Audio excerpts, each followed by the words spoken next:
Hi நண்பர்களே, நலம் 360 சேனலுக்கு உங்களை அன்போடு வரவேற்கிறேன். இன்றைக்கி நம்ம வீடியோவில் எதை பற்றி பேச போகிறோன்னா, நம்ம அன்றாட வாழ்க்கையில் பயன்படுத்தக்கூடிய 1000 வருடங்களாக நம்ம முன்னோர்கள் வைத்தியமாக பயன்படுத்தின ஒரு அற்புதமான பொருளை பற்றி தான் இன்றைக்கி நான் பேச போகிறேன். அதுதாங்க சுக்கு. இது உலர்ந்த இஞ்சி. மருந்தாக எடுத்தால் உயிர் அதிகமாக எடுத்தால் விஷம்னு சொல்லுவாங்க. சுக்கு அதுக்கு ஒரு சிறந்த உதாரணம். நம்மளோட தென் தமிழகத்தில் பிரபலமான ஒரு சொல்லவடை இருக்குது. அது என்னென்னா, சுக்குக்கு மிஞ்சிய மருந்து இல்லை, சுப்பிரமணியம் மிஞ்சிய சாமி இல்லை. சித்த மருத்துவம், ஆயுர்வேதம் இதில் மட்டும் இல்லாமல் சீன மருத்துவத்திலையும், ஜப்பானியா காம்போ மருத்துவத்திலையும், கொரியாவோட சுஜோக் மருத்துவத்திலையும் முதன்மையாக இடம் பிடிச்சிருக்கிறது இந்த சுக்கு மட்டும்தான். சிவப்பு இந்தியர்கள் இந்த சுக்கை தங்களோட மருத்துவத்தில் ஒரு பிரதான பொருளாக வச்சுருக்காங்க. இது இஞ்சியாக இருக்கும்போது அலாதியான பல மருத்துவ பயன்களை கொடுக்கும். காய்ந்து சுக்கானதும் வேறு பல நன்மைகளை கொடுக்குது. அது என்னென்னு இப்போ இந்த வீடியோவில் நம்ம தெரிஞ்சுக்க போகிறோம். அதுக்கு முன்னாடி நலம் 360 சேனலை சப்ஸ்கிரைப் பண்ணாதவங்க சப்ஸ்கிரைப் பண்ணிக்கோங்க. மறக்காமல் பெல்லைக்கானை ப்ரெஸ் பண்ணிக்கோங்க. வாங்க வீடியோக்குள்ளே போகலாம். பசுமையான இஞ்சியை சூரிய வெளிச்சத்தில் நல்லா உலர்த்தினதுக்கு பிறகும் கிடைக்கிற ஒரு பொருள் தான் இந்த சுக்கு.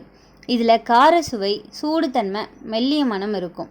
ஆயுர்வேதம், சித்தம், யுனானி, சீன வைத்தியம் இதில் எல்லாத்துலேயுமே முக்கிய பங்கு வகிக்கிற இந்த சுத்து. இதில் பல்வேறு ஊட்டச்சத்து இருக்குது. ஜிஞ்சரால், ஷோக்கால், சூக்கால் போன்ற வேதிப்பொருட்களும் இருக்குது. ஆன்டி ஆக்சிடென்ட்கள், வைட்டமின் B6, மக்னீசியம், கால்சியம், இரும்பு, பொட்டாசியம், கார சுவையும் தர ஜிஞ்சராலும் இதில் இருக்குது. காலையில் இஞ்சி, மதியம் சுக்கு, மாலையில் கடுக்காய் அருந்த அப்படின்னு ஒரு சித்த மருத்துவ பாடலே இருக்குது.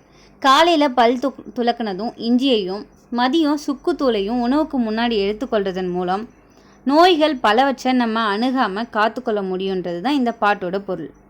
நம்ம பித்தத்தை சீராக்காமல் விட்டால் குடல் புண் ஏற்படும், மலச்சிக்கல் உண்டாகும், வயிற்று உப்பசம், தலைவலியோடு இரத்த கொதிப்பும் ஏற்படும், உளவியல் சிக்கலுக்கு கூட அடித்தளம் இடும். சுக்குத்தூள் ஆரம்பத்திலேயே இந்த பிரச்சனைகளை வேற இருக்கும் அப்படின்னு சொல்கிறாங்க. சுக்கு பித்தத்தை சமன்படுத்துதான். லேசான காய்ச்சல், தலைவலிக்கு சுக்குத்தூளை வெறும் தண்ணீரோட கலந்து நெத்தியில் பத்து போடலாம். சில சமயங்களில் சுக்கு குழந்தைகளோட தோலை புண்ணாக்கிடும். எனவே 8 வயதுக்கு மேலே இருக்கிறவங்களுக்கு மட்டுமே இந்த சுக்கு பத்து நல்லதுன்னு சொல்கிறாங்க. இந்த சுக்கு, கொத்தமல்லி விதை இது ரெண்டையுமே சம அளவு எடுத்து காஃபி தூள் போல் பயன்படுத்தி கஷாயம் செஞ்சு குடிக்கலாம். அதோட கொஞ்சம் பனவெல்லம் சேர்த்து வர வாரத்தில் 2 முறை மாலை வேளையில் சாப்பிட்டு வந்தால் அஜீரணம் உள்ளவங்களுக்கு அந்த பிரச்சனை இருந்த இடமே தெரியாமல் ஓடி போயிடும். பித்தத்தால் வர்றது மைக்ரைன் தலைவலி, அதோட இலவச இணைப்பாக வயிற்று வலியும் வந்துடும். சுக்குத்தூள் மைக்ரைன் தலைவலிக்கும் மிகச்சிறந்த மருந்துன்னு சொல்கிறாங்க. 3 சிட்டிகை சுக்குத்தூளை தேனில் குழைச்சி உணவுக்கு பின்னாடி காலையும் மாலையும்னு 45 நாட்கள் சாப்பிட்டு வந்தால் தலைவலி காணாமல் போயிடுமா. இந்த இஞ்சியோட மேல் தோலை சீவிட்டு சிறு சிறு துண்டுகளாக்கி தேனில் ஊற போட்டு காலையில் அந்த தேனோடு சேர்த்து சாப்பிட்டா தலைவலி சரியாகும். சில பெண்களுக்கு மாதவிடாய்க்கு முந்தைய நாட்களில் மாதவிடாய் தொடங்கிய முதல் நாள்லேருந்து பித்த தலைவலி வரும். இதுக்கு மருந்தாக வீட்டிலேயே தயாரிக்கக்கூடிய இந்த இஞ்சி ரசாயனம் ஒரு நல்ல மருந்துன்னு சொல்லலாம். கருவுற்ற பெண்களுக்கு கர்ப்ப காலத்தில் வரும் பித்த வாந்திக்கு இது ஒரு மிகச்சிறந்த மருந்துன்னு சொல்லலாம். சிறிய அளவில் சுக்குத்தூளை எடுத்து அதை தேனில் குழைச்சி சாப்பிட்டா நல்ல பலன் கிடைக்கும். சிலருக்கும் ட்ராவல் பண்ணும்போதோ அப்படி இல்லைனா ஹில் ஸ்டேஷன் ஏறும்போதோ குமட்டல் ஏற்படுற மாதிரி ஒரு சென்சேஷனல் இருக்கும். அதுக்கு சுக்குத்தூள் ஒரு சிறந்த மருந்துன்னு சொல்லலாம். சுக்கு கஷாயத்தை நல்லெண்ணெயில் காய்ச்சி சுக்கு தைலம் தயாரிக்கப்படுது. நாட்டு மருந்து கடைகளில் வேறு சில மூலிகைகளோடு கலந்தும் சுக்கு தைலம் கிடைக்கும். இதை தலையில் தேய்ச்சா சைனஸ் மூலம் வரும் தலைவலி சரியாகிடும். ஒரு சிலருக்கு காதுக்குள்ளே இரைச்சல் கேட்கும் பிரச்சனை இருக்கும். காதில் கீழே சீழ் பிடிக்கிற நோய் இருக்கும். காதில் இரைச்சலால் தடுமாற்றம் பிரச்சனைகளும் ஏற்படும். இதனால் இந்த சுக்கு தைலத்தை தேய்ச்சி வந்தால் நல்ல பலன் தரும். 25 ஆண்டுகளுக்கு முன்னவே நியூயார்க் அகாடமி ஆஃப் சயின்ஸ் அப்படின்ற ஒரு அகாடமியில் சுக்கு பக்கவிளைவு இல்லாத தலைவலி மருந்து அப்படின்றத உறுதி செஞ்சுருக்காங்க. வயிற்றுப்புண், அஜீரணம், வாயு பிரச்சனைகளை இது குறைக்கும். பசியை தூண்டும், குடலில் நுண்ணுயிர் வளர்ச்சியை சீராக்கும். அதனால் ஜீரணத்துக்கு ரொம்பவே நல்லது.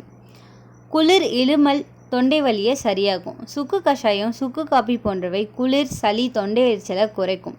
தொண்டையை சுத்தமாக வச்சுக்கொள்ளும். உடல் வலி மற்றும் மூட்டு வலியை சரி பண்ணும். சூடு தன்மையால் இரத்த ஓட்டம் மேம்படும். மூட்டு வலி, ருமட்டாய்டு ஆர்த்ரைட்டிஸ், தசை வலியை இது குறைக்குது. சிறிதளவு சுக்குத்தூளை தேனோடு எடுத்து நம்ம சாப்பிட்டு வர தலைவலி குறையும். உடலை சூடாக வச்சுக்கொள்றதால குளிரால் ஏற்படும் நோய்களை நம்ம உடம்புலேருந்து தடுக்குது. ஆன்டி ஆக்சிடென்ட்கள் தன்மை இதில் நிறைய இருக்கிறதால நோய் எதிர்ப்பு சக்தியும் அதிகம். சுக்கு நீர் குடிக்கிறதால வாந்தி உணர்வு குறையும். பயணம் செய்யும்போது ஏற்படும் சிக்னஸ்க்கு இது ரொம்பவே ஹெல்ப்ஃபுல்லாக இருக்கும். மாதவிடாய் வலி குறைக்கும். பிறப்புக்கு பின் உடல் வலி, குளிர் சோர்வு போன்றவற்றை இது குறைக்குது. மெட்டபாலிசத்தை தூண்டும். கொழுப்பை எரிக்க உதவியாக இருக்கும். இரத்த ஓட்டம் சீராகி இதய ஆரோக்கியமாக இருக்க இது ரொம்பவே ஹெல்ப்ஃபுல்லாக இருக்குது. இந்த சுக்கை எப்படிலாம் நம்ம பயன்படுத்தலாம்? சுக்கு கஷாயம், சுக்கு காஃபி, சுக்குத்தூள் தேனோடு சேர்த்து சாப்பிட்றது, சுக்கு பாகு, சுக்கு பொடியை சாப்பாட்டில் கலந்து சாப்பிட்றதுன்னு பல்வேறு முறைகளில் நம்ம இதை சாப்பிடலாம். இதில் கவனிக்க வேண்டிய விஷயம் என்னென்னா, அதிக சூடுத்தன்மை இருக்கிறதால அதிக அளவு எடுத்தால் வாய்ப்புண், மார்பு எரிச்சல் ஏற்படும் அபாயம் இருக்குது. கர்ப்பிணிக்கு அதிகமாக எடுத்தால் கருப்பாதிப்பு ஏற்படும் வாய்ப்பும் இதில் இருக்குது. உயர் ரத்த அழுத்தம் இருக்கிறவங்க அதிகமாக எடுத்தால் ரத்த அழுத்தம் உயரும். இந்த சுக்கு ரத்தம் உறைதலை தடுக்குது. எனவே காயம் இருந்தால் சற்று கவனமாக இதை பயன்படுத்தணும். சுக்கு ரசாயனம் செய்கிறது எப்படின்னு இப்போ தெரிஞ்சுக்கலாம். இஞ்சி 50 கிராம் எடுத்துகிட்டு அந்த 50 கிராம் இஞ்சியோட மேல் தோலை சீவிக்கணும். அது கூடவே சீரகம் 50 கிராம் எடுத்துக்கோங்க. தோல் சீவின அந்த இஞ்சியை சிறு சிறு துண்டுகளாக வெட்டிட்டு அதோட ஈரத்தன்மையை போக்குறதுக்காக ஃபேனில் வச்சு உலர்த்தி எடுத்துக்கோங்க. நல்லா உலர்த்தின அந்த இஞ்சியை எடுத்து வானலில் கொஞ்சமாக நெய் விட்டு வறுத்து எடுத்துக்கோங்க. அதே மாதிரி சீரகத்தையும் வறுத்து எடுத்து ரெண்டையும் சேர்த்து பொடி பண்ணி வச்சுக்கோங்க. 100 கிராம் பனை வெல்லம் இல்லாட்டி நாட்டு சர்க்கரை, இது ரெண்டில் ஏதாச்சும் ஒன்று பொடியாக சேர்த்து ஒரு பாட்டிலில் அடித்து வச்சுக்கோங்க. இஞ்சி ரசாயனம் தயாராகிடும். இந்த சுக்கில் இருக்கிற பயோ ஆக்டிவ் மூலக்கூறுகள் நீரிழிவையும் ரத்தத்தில் உள்ள அதிகப்படியான சர்க்கரையின் அளவையும் கட்டுக்குள் கொண்டு வர உதவியாக இருக்குது. மாதவிடாய் காலத்தில் ஏற்படுற வயிற்று வலியை குறைக்கிறதுக்காக இந்த சுக்கு பொடியை வெந்நீர் இல்லாட்டி பாலில் கலந்து குடிச்சு வந்தால் நல்ல ரிசல்ட் கிடைக்கும். இந்த சுக்கு உடல் எடையை குறைக்கிற தன்மை ரொம்பவே அதிகமாக இருக்குது. கலோரியோட அளவு மிக மிக குறைவுன்றதால நம்மளோட உடல் எடை மிகவும் விரைவிலே குறையும். இவ்வளோ நன்மை இருக்கிற இந்த சுக்கை நம்ம டெய்லி எடுத்துகிட்டு வந்தோன்னா நம்மளோட உடலில் எந்தவித ஆரோக்கிய பிரச்சனைகளும் ஏற்படாது. உடலில் உள்ள கழிவு முதற்கொண்டு எல்லாமே வெளியேறி நம்மளோட உடலை ஆரோக்கியமாக வச்சுருக்கோம் அப்படின்னு சித்த மருத்துவத்தில் சொல்கிறாங்க. அப்புறம் என்னங்க, சுக்கு அப்படின்றது நம்மளோட சமையல் அறையில் இருக்கிற ஒரு சிறிய பொருள் அப்படின்னாலும் சரியான முறையில் பயன்படுத்தினா அது ஒரு அற்புதமான மருந்து. ஆனால் அளவுக்கு அதிகமாக எடுத்தால் தீமைகளும் ஏற்படும். அதனால் தினசரி வாழ்க்கையில் சுக்கு பயன்பாட்டை அளவாக சேர்த்து ஆரோக்கியமாக வாழலாம். யாருக்கெல்லாம் சுக்கு காப்பி ரொம்ப பிடிக்குன்னு கமெண்ட்டில் சொல்லிடுங்க. இந்த வீடியோ உங்களுக்கு பிடிச்சிருந்துச்சுன்னா லைக் பண்ணுங்கள், ஷேர் பண்ணுங்கள், மறக்காமல் நம்ம சேனலை சப்ஸ்கிரைப் பண்ணுங்கள். இன்னொரு அற்புதமான வீடியோவில் உங்களை சந்திக்கிறேன். பை.